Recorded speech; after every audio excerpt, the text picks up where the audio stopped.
Hey everyone, today I'm going to show you how to change your doorstop. I'll have a link in the description below to these black ones if you want to pick them up.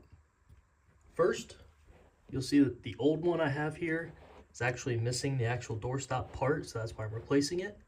In this style here, you're only going to need a Phillips head, either screwdriver or drill, and we will reverse this old one out here.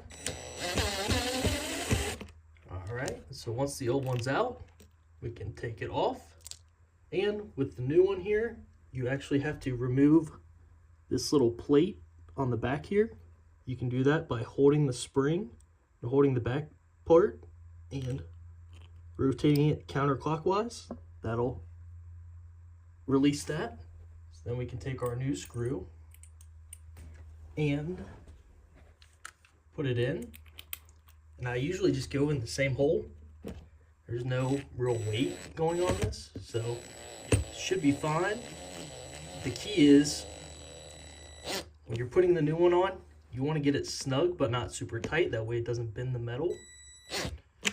Perfect. So with the new one on, you can take your spring and there will be a little loose end here, and you want to feed that in the hole corresponding right here. So put it in, and you want to rotate clockwise with this. And after a couple rotations, you'll see that it stops and it's good to go.